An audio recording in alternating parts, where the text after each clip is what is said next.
Hello, and welcome to Historical Humans Reads, where we take primary sources and bring them to your screen. I'm Colum Coleman, and today we are reading from an ancient text written by a man who witnessed his world plunge into centuries of near-ceaseless war. It is, of course, the Mozi, also known as the Book of Master Mo. The Mozi shares its common title with that of its author, the 5th century BCE Chinese philosopher Mozi. Preaching peace, harmony, and a steadfast devotion to equality, Mohism, the philosophy preached by Mozi, became one of the most prominent schools of thought in China during its era. In fact, it was once second only to Confucianism itself.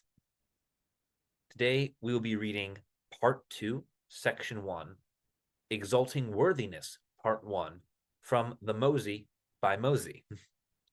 And with that, let's begin.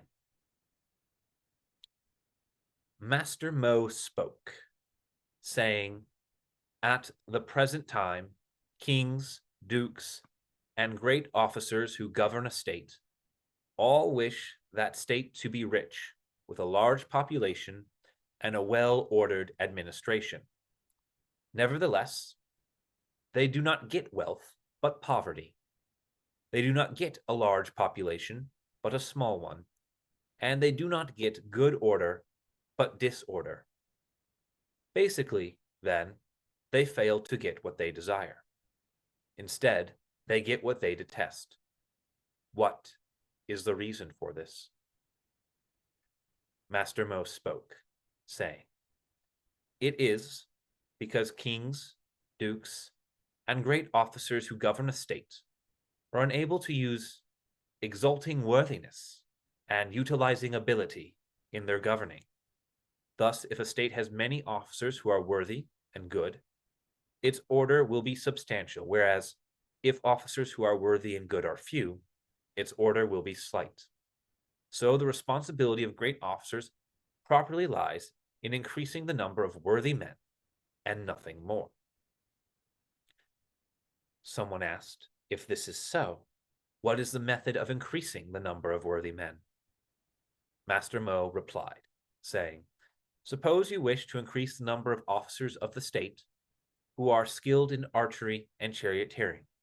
You must enrich them, ennoble them, respect them, and praise them.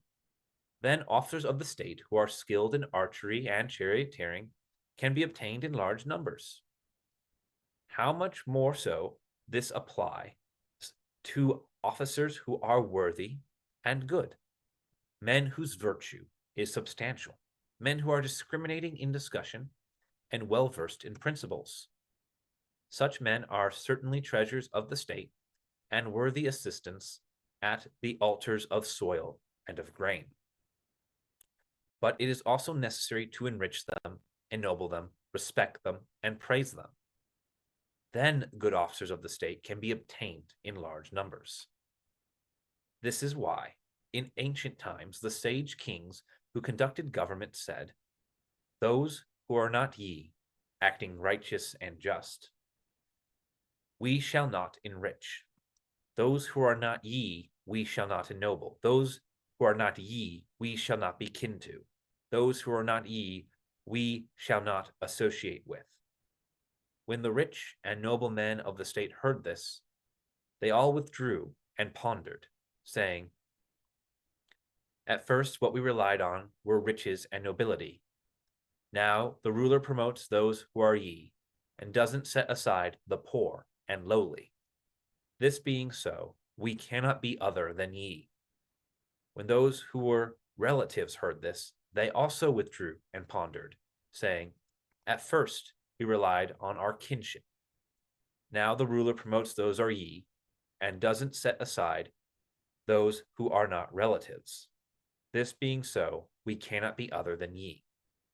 When those who were close associates heard this, they also withdrew and pondered, saying, 'First, what we relied on was association. Now the ruler promotes those who are ye, and does not set aside those who are distant. This being so, we cannot be other than ye. When those who were distant heard this, they also withdrew and pondered, saying, "At first, because we were distant, we had nothing to rely on. Now the ruler promotes those who are ye, and doesn't set aside those who are distant. This being so, we cannot be other than ye." When the distant and lowly officials of the outer regions, young nobles within the palace, the masses in the capital, and the common people of the far-flung regions heard this, they all strove to become ye. What was the reason for this? I say that for superiors employing subordinates, there is only one standard. For subordinates serving superiors, there is only one path. It is like a rich man who builds a high wall surrounding his house. When the wall is complete, he takes care to make only one entry gate, so that when a robber enters, the rich man can close the gate and pursue him, and the robber has no way out. Why is this so? It is because the man in the superior position secures the key point.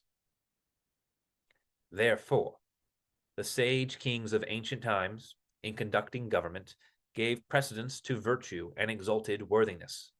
Although someone might be a farmer, a craftsman, or a merchant, if he had ability, they promoted him, conferring on him high rank, giving him a generous salary, entrusting him with important matters, and providing him with executive power.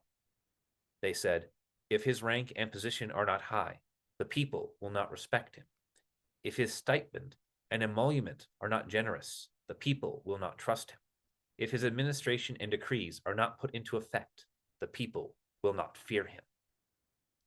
Putting forward these three things and conferring them on the worthy was not done for the sake of rewarding worthiness, but because they wanted their affairs dealt with successfully. At that particular time, then, precedence was based on virtue. Responsibility for affairs was based on official position. Rewards were determined by meritorious accomplishment. And there was evaluation of achievement and distribution of emoluments accordingly. Therefore, they did not give officials a permanent high position and did not condemn ordinary people to lifelong lowliness. They advanced those with ability, demoted those without ability. They promoted ye in public and avoided resentment in private. These are the kinds of things I am speaking of. Thus, in ancient times, Yao brought forward Shun from the northern side of Fu Marsh, handed over the administration to him, and the world was at peace. Yu brought forward Yi from Yinfang, handed over administration to him, and the 9 regions were established. Tang brought forward Yi Yin from his work as a cook, and handed over the administration to him, and his measures were successful. King Wen brought forward Hong Yao and Tai Dian from among their snares and nets, handed over the administration to them, and the western lands were subdued. And so during those times, although officials enjoyed a generous stipend and a respected position, they were always reverent and fearful in their actions. Likewise, although the people were farmers, craftsmen, and merchants, they always strove to encourage one another and value virtue. Therefore, worthy officials are the means of assisting the ruler in the business of government. If he acquires such officials, his plans will encounter no difficulties. He himself will not be burdened. His reputation will be established, and his achievement will be complete. His glory will be made known, and evil will not arise. This will be due to acquiring such officers. This is why Master Mo spoke, saying, when times are good, worthy officers must be promoted. When times are not good, worthy officers must be promoted. If you wish to follow the way of Yao, Shun, Yu, and Tang, you cannot do otherwise than to exalt worthiness. Indeed, exalting worthiness is the foundation of government. This has been an excerpt from the Mozi on Historical Humans Reads. If you enjoyed this video and would like to hear more excerpts from original texts, Please subscribe to be notified of the next one. If there is a work you would like to hear, be sure to like this video and leave a comment listing it below. As always, thank you for listening.